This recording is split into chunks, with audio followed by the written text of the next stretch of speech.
All right, men, welcome to today's episode of Strong Men, Strong Marriages. 3 ways you're turning your wife off. So, if you're not having the sex that you want with your wife, if it's not as intense, if it's not happening much or at all, um, you're turning your wife off. So, these are some common ways that you do it. You're going to learn those today. So, my name is Mike Frazier, MD, and I help high achieving Christian men have more intimate marriages. So, I run a program that men come in, they improve their marriages. And so these are some of the wins from the week there. So, one of the guys just has this thought pattern that's very common, kind of feeling upset when his wife doesn't want to be with him, spend time with him. He makes it about him, right? But he was able to really switch that around this week and just stop doing that. Say, look, it doesn't have to be about me. Just kind of let her have her time. And when he was able to do that and not be in a pouty mood, which we're going to talk about, later his wife came and kissed him, right? Because he was able to just manage his own emotions better. Awesome, right? Another guy shared he was able to be intimate and just close and, sexually intimate, physically intimate, all of that with his wife by doing these things, managing his emotions better, approaching her well, communicating well, right? Other guys are going through really difficult trials, right? And able to work through that in a very effective way, being able to stand up for themselves appropriately, being able to understand their wife's perspective and just get through it. I'm really impressed with these guys and everybody too. They're just relying on God in a really powerful way, which is so fun to see. Um, Being able to identify these persistent negative thoughts. One of the newer guys coming in is just identifying, wow, I have a lot of negative thoughts towards my wife. And that was, my experience too of, just realizing, man, a lot of my thinking is actually not very good towards my wife. And that generates these negative feelings that are very unattractive. So he's starting to pick those up and starting to shift them. Super powerful. For me in my marriage, just kind of like I did something kind of stupid this week with my hair. It looks kind of dumb, but just we were able to laugh about that instead of like being offended, like maybe I would have in the past. Another big win for me this week was realizing like I need to be a fan for. So the Avalanche are my hockey team. I grew up in Colorado. They just won the Stanley Cup last night, which is awesome. But they lost on Friday, and I just got so mad, so upset, and kind of scared my family. It was just a negative thing overall. And yesterday I got to sit and think and pray, and just realized like a big part of that was feeling like I was letting people down if they lost. Like it was weird, but just and then realizing like for myself, I kind of wasn't my own fan if I lost, and just realizing like choosing to be so the Avalanche have something called Avs faithful, meaning like people that are going to be with them no matter what. And so just choosing to be like an Avs faithful, like even if they lose, I'm still going to be a fan because like that's my team, right? So just taking that same approach to myself, like win or lose, like I'm my own fan, and with my kids, win or lose, I'm their fan. Or like this is you've probably heard me talk about this, but like when my kids and I play sports, I can get overly competitive, and it was just a good shift for me to think about seeing myself mainly as their fan, right? Like they can beat me, I can beat them, but I'm going to be their fan, right? And I'd rather be their fan than like their competition. I don't want to be their competition. That's stupid. Even though I put myself in that position a lot. So, their fan versus their competition, just really cool breakthroughs. I appreciate that inspiration from God this week for myself. So maybe that helps you too. But today we're going to talk about, again, 3 things you're doing that are turning your wife off big time. So um, I'm writing a book right now. Working title's Happy Wife, Happy Life is a Lie. So watch for that coming out probably next year. But this chapter I was working, I just wanted to share some cool things that came through. Um, so when I was working in psychiatric hospitals as part of my psychiatrist training, often it happened that someone would come in um, with suicidal thoughts or maybe like some light scratches on themselves after a breakup. Okay. So the basic message to their, boyfriend or girlfriend was, hey, like if you break up with me, I'm going to kill myself. Right. So sometimes what would happen is the boyfriend or girlfriend would come kind of rushing in and apologizing. Oh, I'm sorry. We can work this out. I didn't mean to hurt you, all of that kind of thing. So, in a sense, for, let's just say it was a guy coming in, right? For the guy that gave himself these little cuts, it kind of worked, right? He got his girl back, but the long term prognosis for these guys is not good, right? Because someone that will resort to these extremes, they can't really manage their own emotions well, and so they're going to have a hard time building the foundations that create a good relationship. There's no trust there, right? Because if your wife can't trust you to take care of yourself, like she can't trust you to take care of her, right? So trust isn't there. Communication is really poor. Like if you're going to communicate this way through this kind of, you know, scratching your arm kind of thing and saying, "Oh, I'm wanting to die," that's not good communication, right? That doesn't lead to good intimacy. So now you might say to me, "Hey, look, Mike, I would never do something like that. I never, say I was going to kill myself or anything." Um, but you may be right. You may not. But what I want you to look at is how do you act when your wife doesn't appreciate you? Okay. So you made a meal and your wife didn't really care. You did the dishes and your wife didn't really care. Or your wife turns you down for sex, right? You go and ask for sex, she says no. Okay, how do you act? How do you behave in this situation? Okay, do you act hurt? Do you act depressed? Do you act sad? Okay, so the message to your wife is the same, right? It's the same as this these a lot of times as teenagers or young 20s. You're acting the same as this person that's like, hey, look, you want me to be happy, don't you? Right? Don't you want me to be happy? Okay, then if you want me to be happy, then you need to appreciate me or you need to have sex with me. Because if you don't, I'm going to be sad. Right? So, this is the line from like every manipulative villain in movies, every abusive husband, right? You don't want me to be happy, don't you? I read my kids this book called The Pigeon Wants a Puppy. It's pretty funny and it's really short too. But if you're watching the video, there's a little clip from it. So the pigeon, he's saying, he wants this puppy and why he wants it. He's wanted it forever, all this stuff. But he gets to this one part where he goes, "Oh, I get it. You don't want me to be happy, do you?" So that's the approach you're taking. Very juvenile, very immature when you act hurt and depressed when your wife doesn't appreciate you or doesn't or says no to sex, right? You're basically saying, don't you want me to be happy? Right? Well, if you do, you better do this. Right? I like to call this being an emotional terrorist. Right? You're basically saying, yeah, like, don't you want me to be happy? Don't you want me to be safe? Don't you want me to, you know, do this? Well, then you better do this for me, right? Because I can't do it myself. You have to do it for me. So again, sometimes it might work. Your wife may give you pity sex. She might say, "Oh, I'm sorry you feel so bad. Let me give you appreciation," right? But it's really not attractive at all. Right? Being this emotional terrorist, being this weak, needy guy, it is not attractive. Okay, it is turning your wife off for sure. Even if sometimes it's working right now, long term, she is not attracted to that. She's not looking forward to jumping into bed with a guy that is saying, "You want me to be happy, don't you?" Right? Manipulative, needy, weak. Don't do that. Okay. So now you might be saying to me something like, "Hey, look, Mike, I don't do that. Like, I don't get sad or whiny. I get mad, right? I get mad at my wife when she doesn't give me appreciation or, attention or affection, or if she turns me down for sex. I get mad at her, right? So that's better, right? That's better. So let me just tell you this story. So, one day I was at the store and I saw a woman there. Okay. And her 2-year old wanted a candy bar. And this woman said, "No, you can't have the candy bar." So what did her 2-year old do? Her 2-year old flopped on the ground and started screaming and crying, saying, "I hate you.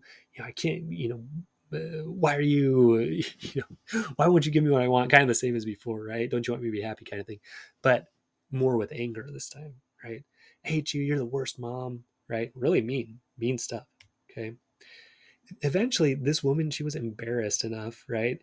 And tired enough that she just gave him the candy bar, right? And so the kid stopped crying, and they walked out of the store. So, it kind of worked for the toddler, right? This 2-year-old got the candy bar, but mom certainly wasn't happy about it, right? She wasn't looking forward to taking that kid to the store again. She wasn't wanting to give that kid a candy bar anytime again soon. Okay. So when you get mad at your wife, okay, when she won't give you attention, appreciation, affection, or sex, okay, so worst case is she feels threatened and unsafe, right? Which she definitely could, like as a guy, you're probably bigger and stronger than your wife. And so when you are in that angry mode, she gets scared. Like even the other day, like I was sharing, we were watching this hockey game, and I was getting mad at the game. My wife and kids got scared, um, even though it wasn't directed at them. So if it's directed at her, it's going to be easy for her to feel threatened and unsafe. And again, like safety is the foundation of a good relationship. So she's not going to feel safe. She's not going to feel attracted to you if you're acting that way. Okay. So that's kind of worst case. And then best case is she feels like you're just like this immature toddler. Maybe she's not afraid of you, but she's like, man, what an idiot, right? Why can't this guy just, man, like he's going to get mad at me for this? Stupid, right?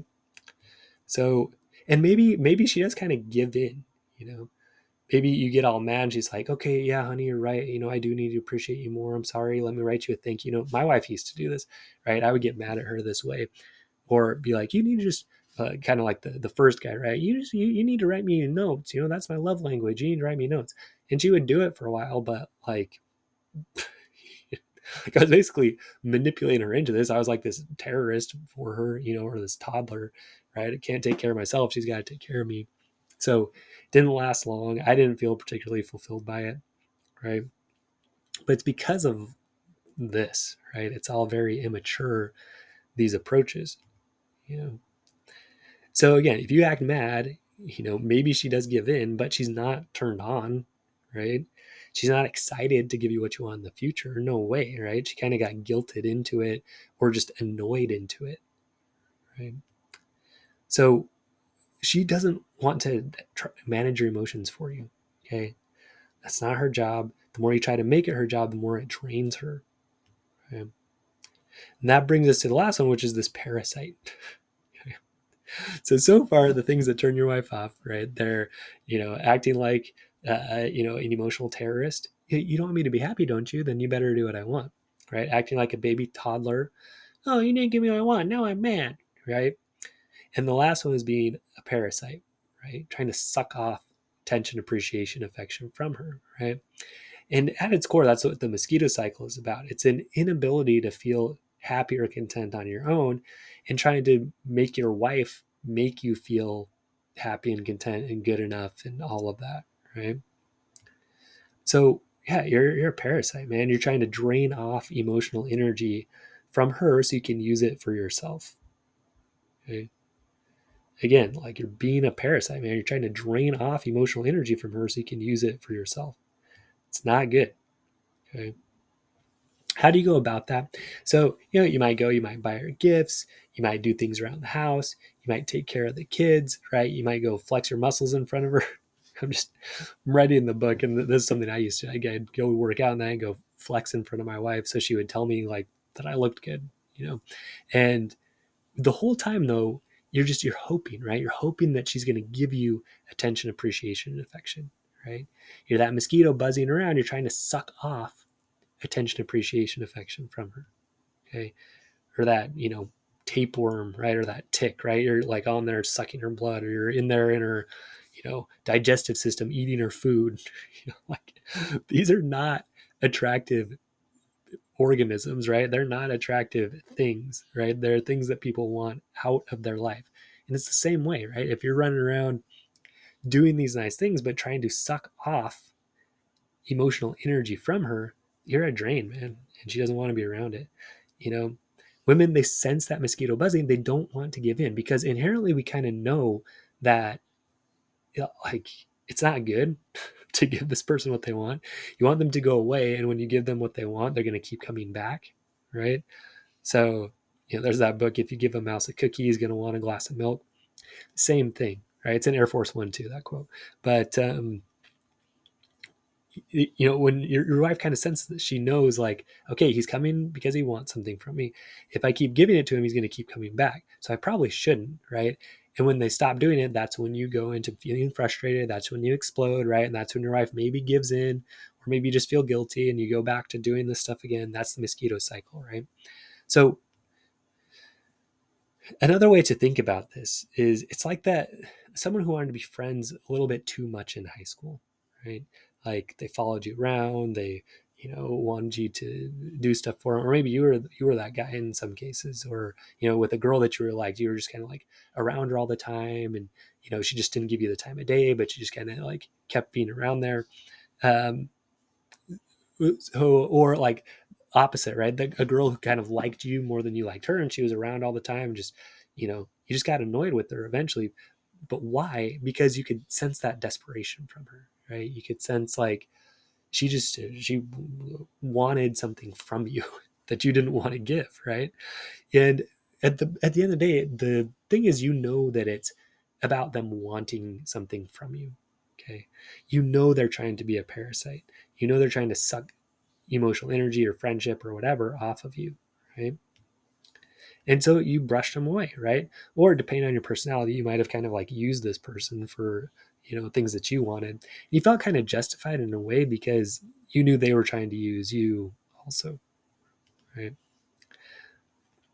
But the bottom line is, the same thing happens with your wife, right? She doesn't want this needy kind of parasite guy around. Okay.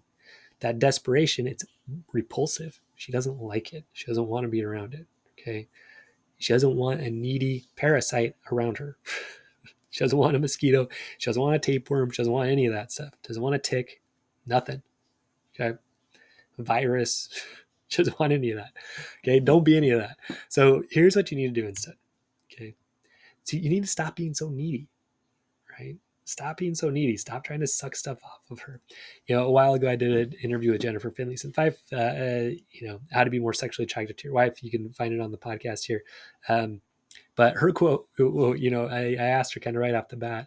So what do you think? What can guys do to be more attracted to their wife? Her first response was, stop being pathetic. Right? Stop being pathetic. Stop acting so needy and desperate, like a parasite and a whiny baby and all this stuff, right? That we're talking about today. So, in other words, learn to manage your own emotions and self worth. Okay. That's it. Really, the mosquito cycle, the parasite, the emotional terrorist, all this, it's trying to draw emotional energy off of your wife and self worth off of your wife because you don't have it, right? It's not coming from within. Okay. So, what do you do instead, right? We all do need to feel valuable. We all do need to feel loved. We all do need to feel like we are important. Okay. Now, the good news is, as a Christian guy, we can go straight to God, right? God is the ultimate source that can really fill us up, right? He can fill us up emotionally. He can let us know what we're worth. Look, like as a son of God, like you have such potential in you. You have an ultimate loving Father up there that cares. You've got a Savior that died for you, right? That went through hell for you, right? And would have done it just for you, right? So with that, you can just feel, man, like I am worthy, right? I do have value. I've been given gifts by God. I want to use them to go out and serve people, right? Not have them serve me like a needy guy, but to feel my value and go out there and help the people around me, serve others, fill others up, right? So now, like that, well, let's say you're this value, right? It's like a cup, right? So instead of trying to get your wife, oh, hey, fill my cup up, right? You're getting it filled from God, an infinite source. He's not going to get tired of filling you up. He's happy to fill you up, right? He has an infinite well to draw from. Like Jesus said, he's the living water, right? You drink from that, you're not thirsty again, okay? Same principle here. You drink from that cup, you're able to have that value and self-worth and happiness and a sense of purpose from God, right? You're not needing to drain it off everybody else, okay? So now you come to her full, right? And you're looking to give to her. You're looking to use your gifts to serve. You're already feeling valuable and worthwhile and happy, right? And so when you come to her, you're already feeling all that stuff, and you're there to give to her, right? You want to be the pitcher instead of the cup, the guy that's pouring out to others and not taking from them, okay? But also making sure that as a pitcher, right, you're going back and getting filled up from God, okay? So you're the pitcher, not the cup, right? You're full looking to give, not empty looking to take. So that's what you do instead, guys. You feel that value, right? You go out to give instead of looking to take, right? Now, here's the weird thing that happens. When you do that, this is exactly when your wife is going to pour out attention, appreciation, affection, and sex on you, right? When you don't need it, that's when you're going to get it. When you're not desperate, that's when you're going to get it. When you're not trying to suck it off her, that's when she can actually give it. Look, people and women, they actually want to give these things, right? I think, in my opinion, women are kind of wired to want to give attention, appreciation, affection, even sex, right? They want to connect with you and give you those things that you want. But when you're out there trying to take it from her, she doesn't like that, right? Women and all of us, we want to give freely. We don't want to feel like things are being taken from us. Okay. So when you don't manage your own emotions and self-worth, right, you tend to resort to a few different methods that we've talked about today.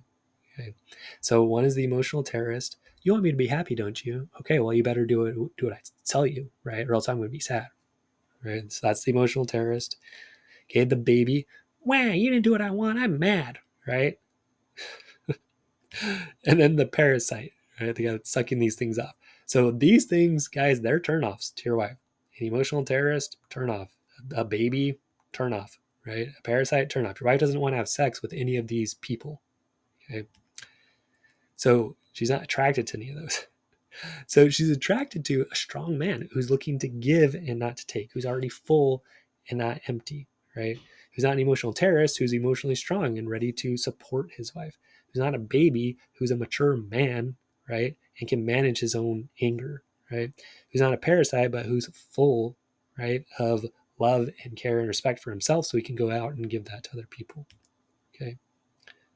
So again, this is the paradox, guys. When you're full and you're giving these things, that's exactly when she's going to turn around and give you attention, appreciation, affection, and sex that you've been looking for. It's a strange thing, but this is what happens. The less you need it, the less you're trying to suck it off from her, the more you're going to get it. Okay.